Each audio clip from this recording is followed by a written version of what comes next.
अवधूत चिंतन श्री गुरुदेव दत्त श्री स्वामी समर्थ महाराज की जय। स्वामी दत्त सेवा या चॅनलवर तुम्हा सर्वांचे खूप खूप स्वागत। तुम्हा सर्वांचं आरोग्य उत्तमाचं राहू दे, राहिलेलं आयुष्य आरोग्यदायी जाऊ दे, तुम्हा सगळ्यांना दीर्घायुष्य मिळू दे अशी मी स्वामी चरणी प्रार्थना करते आणि माझ्या व्हिडिओला सुरुवात करते। मी जो उपाय सांगणार आहे तो घरातल्या वस्तूपासून आहे, साधा सोपा उपाय पण अतिशय प्रभावशाली उपाय। त्यामुळे व्हिडिओ स्किप न करता बघा, कारण एखादा पॉईंट शेवटी राहतो आणि त्यामुळे उपाय करताना तुम्ही चुकीचा उपाय केल्यामुळे तुम्हाला त्याचा फरक पडत नाही। उपाय जे मी सांगते ते अगदी विश्वासाने आणि श्रद्धेने करा। बघा, आपल्या घरामध्ये मुलांची लग्न होत नाहीत, पण आपण गुरुजीकडे जातो, कुंडली दाखवतो आणि मग त्यांनी शांती सांगतात, खडा सांगतात। मग 10-15 हजार रुपये, 20,000, 50,000 रुपये खर्च करून आपण अंगठी आणतो, शांती करतो। मुलाला मुलगा होत नाही, मुलांना मुलं होत नाही किंवा तुम्हाला मुलं होत नाही, म्हणजे एक असं नवीन नवरा बायको आहेत त्यांनी व्हिडिओ बघत असतील तर त्यांच्यासाठी सुद्धा सांगते। समजा तुम्हाला मुलं होत नाहीत, तुमच्या घरात मुलांच्या प्रमोशनसाठी, नोकरीसाठी, तुमचा व्यवसाय वाढत नाही, तुमच्या घरात कर्ज आहे, घरात वाद आहेत, घरात सतत काही ना काही वाईट गोष्टी घडतात, निगेटिव्हिटी आहे, घरामध्ये काही चांगलं घडत नाही, ह्यासाठी अत्यंत प्रभावी असा उपाय आहे। नक्की उपाय करा। उपाय बघा, 7 गुरुवारी उपाय करायचा आहे। काय करायचं? चिमूटभर हळद घ्यायची। ही जी हळद आहे ही लक्ष्मी माता, हळद ही लक्ष्मीला खूप प्रिय आहे आणि ही हळदपासून आपल्याला उपाय करायचा। काय करायचं बघा, सकाळी आपण गुरुवारी, प्रत्येक गुरुवारी आपला घराचा मुख्य दरवाजा जो आहे तो पुसायचा, स्वच्छ उंबऱ्याला हळदीचं लिंपण करायचं। मी तर सांगते प्रत्येक सणाला, अमावस्या, पौर्णिमा, गुरुवार रोज केला तर अतिशय चांगलं। हळदीचं लिंपण करायचं, हळदी कुंकू उंबऱ्याला दररोज लावायचं, उंबऱ्याची पूजा करायची।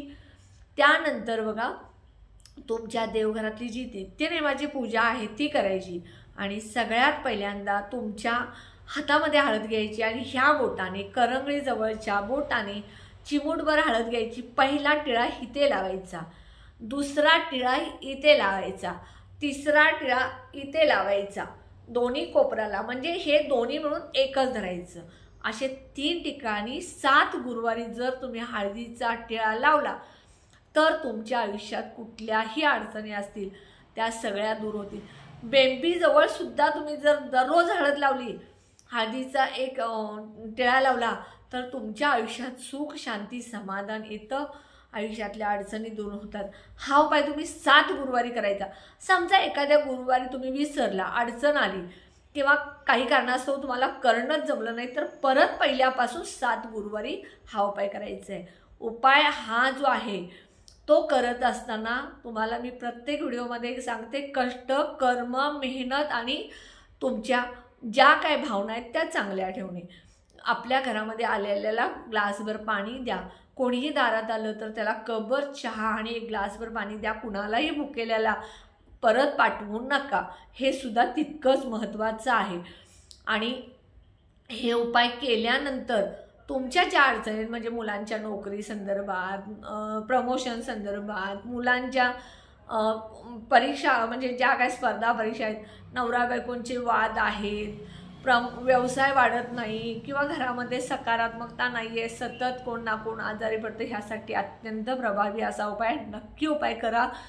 उपाय तुम्हाला कसा वाटला कमेंटमध्ये सांगा। व्हिडिओ जास्तीत जास्त शेअर करत जा, कारण कोणाला नाही कोणाला हा व्हिडिओ बघितल्यानंतर त्याचा फायदा होईल। समजा तुम्ही एखाद्या मैत्रिणीला पाठवला, तिला अडचण असेल, तिनं तो व्हिडिओ बघून केला, तिचं चांगलं झालं तर नक्कीच तुमचं सुद्धा स्वामी समर्थ महाराज चांगलं करतील।